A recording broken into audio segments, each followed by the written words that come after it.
नमस्कार साथियों, स्वागत है आपका हमारे YouTube चैनल स्टैंडर्ड जीके गुरु पर। तो साथियों, आज के इस वीडियो में हम यूपी पुलिस री एग्ज़ाम के लिए जीके का प्रैक्टिस सेट करने वाले हैं, जो प्रैक्टिस सेट आपकी परीक्षा में काफ़ी सहायता करेगा। तो चलिए स्टार्ट करते हैं। जिन प्रश्नों के उत्तर आपसे बनते हैं साथ के साथ कमेंट करके बताते रहिए। तो चलिए स्टार्ट करते हैं। पहला प्रश्न है कि प्रसिद्ध दशावतार मंदिर उत्तर प्रदेश के किस जिले में स्थित है। तो प्रसिद्ध दशावतार मंदिर उत्तर प्रदेश के ललितपुर जिले में स्थित है। तो ये ललितपुर जिले के भी देवगढ़ में स्थित हो जाता है। कहाँ पर? ललितपुर जिले के देवगढ़ में। तो राइट जवाब हो जाएगा ललितपुर। अगला प्रश्न है कि उत्तर प्रदेश का सबसे लोकप्रिय नृत्य है। तो उत्तर प्रदेश का सबसे लोकप्रिय नृत्य, तो उत्तर प्रदेश के सबसे लोकप्रिय नृत्य की बात करें तो यहाँ पर नौटंकी हो जाएगा।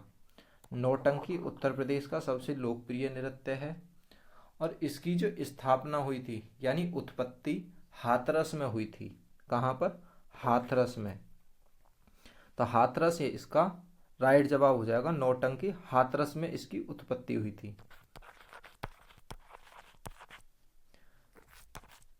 अगला प्रश्न है कि कौन सा राज्य भारत में रबड़ का सबसे बड़ा उत्पादक है। तो रबड़ का सबसे बड़ा उत्पादक राज्य, रबड़ का जो सबसे बड़ा उत्पादक राज्य है वो केरल राज्य है। केरल राज्य भारत में रबड़ का सबसे बड़ा उत्पादक है। तो यहाँ पर केरल राइट जवाब हो जाएगा। थर्ड ऑप्शन राइट है। और रबड़ बोर्ड मुख्यालय की जो स्थापना है या फिर मुख्यालय है ये कोयम्बटूर में है। रबड़ बोर्ड का मुख्यालय कोयम्बटूर में स्थित है। अगला प्रश्न है कि भारत के राष्ट्रपति और उपराष्ट्रपति पद का एक ही समय खाली हो तो अस्थायी तौर पर राष्ट्रपति का पद कौन धारण करेगा। यानी भारत के राष्ट्रपति और उपराष्ट्रपति के पद जो हैं दोनों एक साथ खाली हो जाएं तो उन पर कौन स्थित होगा। तो राष्ट्रपति और उपराष्ट्रपति पद एक ही समय खाली हैं तो उस समय जो पद पर बैठेंगे वो सर्वोच्च न्यायालय के मुख्य न्यायाधीश बैठेंगे। सर्वोच्च न्यायालय के मुख्य न्यायाधीश। तो यहाँ पर थर्ड ऑप्शन राइट हो जाएगा, सर्वोच्च न्यायालय के मुख्य न्यायाधीश। अगला प्रश्न है कि उत्तर प्रदेश में सामाजिक वानिकी योजना किस वर्ष शुरू हुई। तो सामाजिक वानिकी योजना उत्तर प्रदेश में जो शुरू हुई थी वो वर्ष 1976 में शुरू हुई। कब? 1976 में। तो यहाँ पर सेकंड ऑप्शन राइट हो जाएगा। 1976 में सामाजिक वानिकी योजना शुरू की गई। अगला प्रश्न है कि किस डेटा बुक में भारत में जानवरों, वनस्पतियों और जीवों की दुर्लभ और विलुप्त यानी जो विलुप्त हो चुकी हैं उन प्रजातियों को दस्तावेजों के लिए स्थापित एक राज्य दस्तावेज है। तो वो कौन सा दस्तावेज है? यानी जो हमारी प्रजाति विलुप्त होने जा रही हैं या फिर दुर्लभ हैं, ढूंढने में कोई एक आध मिलती है, उसे किस बुक में हम ऐड करते हैं? तो उसे रेड डाटा बुक में हम ऐड करते हैं। तो ये राज्य दस्तावेज है रेड डेटा बुक। यहाँ पर थर्ड ऑप्शन राइट हो जाएगा। अगला प्रश्न है कि समान मात्रा में वर्षा वाले स्थानों को जोड़ने वाली रेखा को क्या कहलाती है। जो समान मात्रा में वर्षा वाले स्थान होते हैं उन्हें जोड़ने वाली रेखा मानचित्र में क्या कहलाती है। तो उन्हें जोड़ने वाली जो रेखा होती है आइसो हाइट होती है। आइसो हाइट रेखा जो मानचित्र में दर्शाई जाती है ये मानचित्र वाली रेखा है। तो कौन सी रेखा है? Iso height. तो यहाँ पर सेकंड ऑप्शन राइट हो जाएगा। आइसो हाइट समान मात्रा में वर्षा वाले स्थान को जोड़ने वाली रेखा है। अगला प्रश्न है कि उत्तर प्रदेश में राष्ट्रपति शासन पहली बार किस वर्ष लगाया गया। उत्तर प्रदेश में राष्ट्रपति शासन जो पहली बार लगा था वो वर्ष 1968 में लगा था। कब लगा था? 1968 में। और ये जो राष्ट्रपति शासन लगा था 25 फरवरी 1968 को लगा था। और कब तक रहा था? 26 फरवरी 1969 तक रहा था। 26 फरवरी 1969। तो इसका राइट जवाब फर्स्ट हो जाएगा। 1968 में पहली बार उत्तर प्रदेश में राष्ट्रपति शासन लगा। अगला प्रश्न है कि कौन से विकल्प में फाइबर ऑप्टिक्स का प्रयोग नहीं है? तो ऐसे विकल्प कौन सा है जिसमें फाइबर ऑप्टिक्स का प्रयोग नहीं है? तो विद्युत उत्पादन में फाइबर ऑप्टिक्स का प्रयोग होता है? नहीं होता।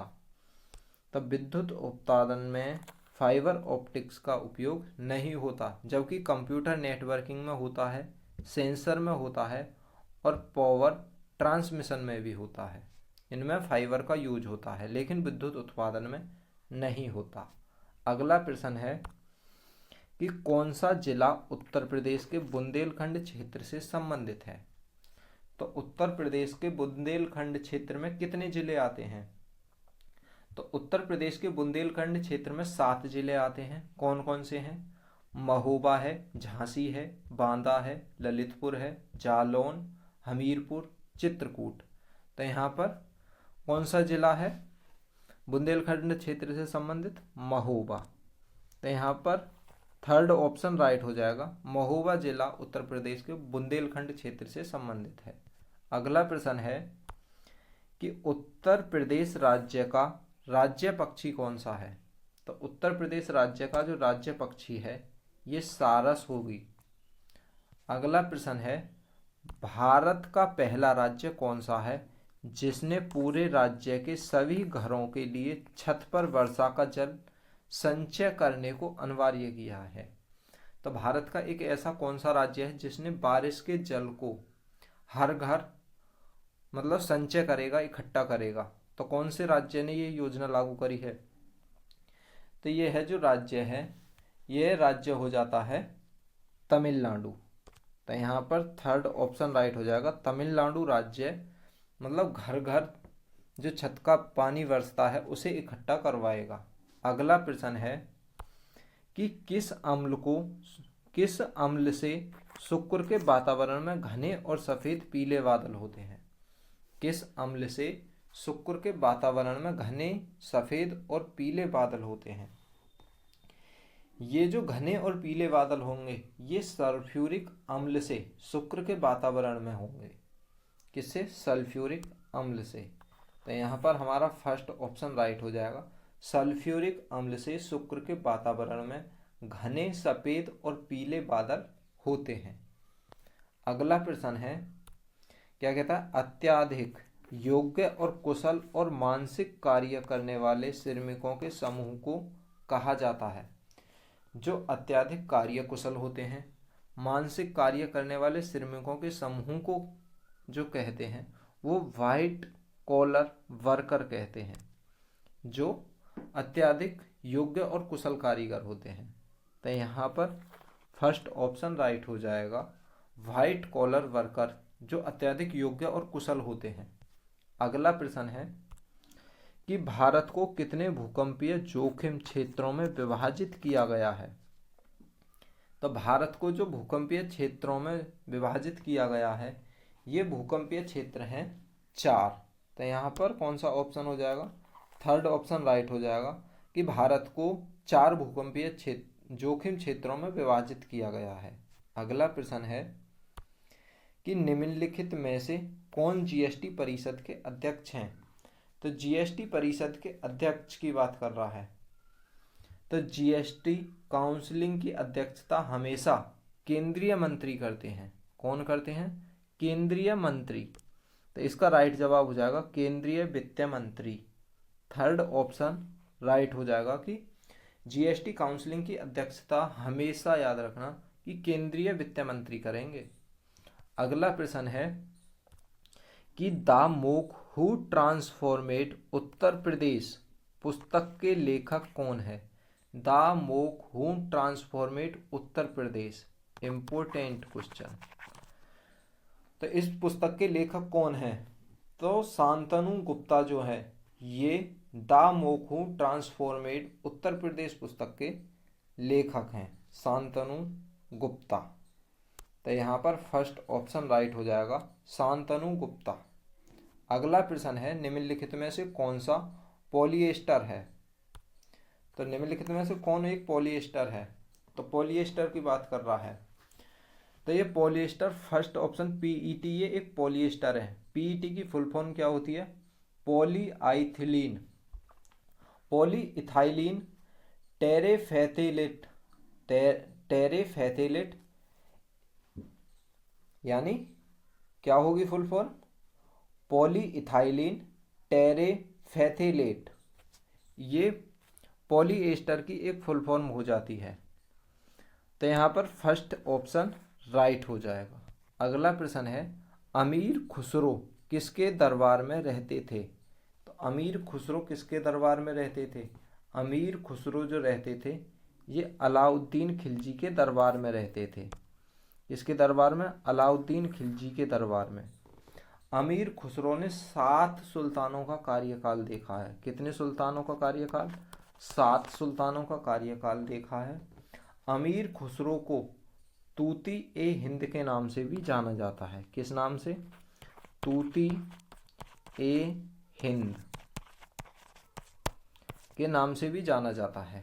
अगला प्रश्न है, किसी संगठन को अवैध अथवा गैरकानूनी घोषित किए जाने के कितने समय के अंदर न्यायाधीशकरण के समक्ष पेश किया जाना अनिवार्य है? यानी कोई संगठन है, उसे गैरकानूनी घोषित कर दिया तो उसे कितने समय के अंदर न्यायाधीकरण के समक्ष पेश करना अनिवार्य है?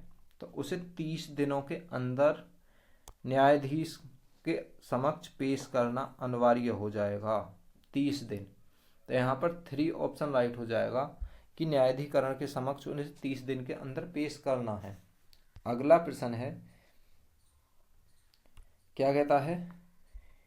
ये कहता है कि मजबूत कूलाविक वलों से बंधे हुए धनान्यों और आयनों की त्रिज्या आयामी व्यवस्था से बनाते हैं। ये कह रहा है कि मजबूत कूलाम्बिक वलों से बंधे हुए धनान्यों और आयनों की तिर आयामी व्यवस्था से बने होते हैं। तो कौन से बने होते हैं? तो ये बात कर रहा है किसकी? आयनिक मजबूत कूलामिक वलों से बंधे हुए धनान्यों और आयनों की तिर आयामी व्यवस्था से बने हैं। तो यहाँ पर थर्ड ऑप्शन राइट हो जाएगा, आयनिक। अगला प्रश्न है, स्वतंत्र भारत में उत्तर प्रदेश के प्रथम विधानसभा अध्यक्ष कौन थे? तो कौन की बात कर रहा है? विधानसभा अध्यक्ष की। स्वतंत्र भारत में उत्तर प्रदेश के प्रथम जो विधानसभा अध्यक्ष थे वो कौन थे? राइट जवाब हो जाएगा पुरुषोत्तम दास टंडन। ये स्वतंत्र भारत में उत्तर प्रदेश के प्रथम विधानसभा अध्यक्ष थे। अगला प्रश्न है, संसार का सर्वाधिक सक्रिय या जागृत ज्वालामुखी निम्न में से कौन सा है? तो संसार का सर्वाधिक सक्रिय या फिर जागृत ज्वालामुखी निम्नलिखित में से कौन सा है? तो सर्वाधिक जागृत जो ज्वालामुखी है ये किलाउआ है। कौन सा ज्वालामुखी? किलाउआ। किलाउआ ज्वालामुखी सर्वाधिक जागृत ज्वालामुखी है। अगला प्रश्न है, हाल ही में निम्नलिखित में से किस वैश्विक संगठन की रिपोर्ट ने 2040 तक भारत में शीतलन क्षेत्र में जलवायु निवेश में 1.6 ट्रिलियन डॉलर के निवेश का अनुमान लगाया है? तो किस क्षेत्र में? भारत के शीतलन क्षेत्र में जलवायु निवेश में 1.6 ट्रिलियन डॉलर निवेश का अनुमान लगाया है। तो ये जो अनुमान लगाया है विश्व बैंक ने लगाया है। तो यहाँ पर सेकंड ऑप्शन राइट हो जाएगा, विश्व बैंक के अनुमान से भारत में शीतलन क्षेत्र जलवायु में $1.6 ट्रिलियन का निवेश होगा। अगला प्रश्न है, भारत की निम्न मिट्टियों में से कौन बेसाल्ट लावा के अपक्षय के कारण निर्मित हुई है? तो कौन सी मिट्टी निर्मित हुई है किससे? बेसाल्ट लावा के अपक्षय से। तो बेसाल्ट लावा के अपक्षय से रेगुड़ मिट्टी का निर्माण होता है। किस मिट्टी का? रेगुड़ मिट्टी का। तो यहाँ पर कौन सा ऑप्शन राइट हो जाएगा? रेगुड़ मिट्टी जो होगी ये होगी, ऑप्शन 4 राइट हो जाएगा। यदि वीडियो अच्छी लगे तो लाइक करें, अपने दोस्तों के साथ शेयर करें और चैनल को सब्सक्राइब करना ना भूलें। अपना स्कोर कमेंट करके अवश्य बताएं।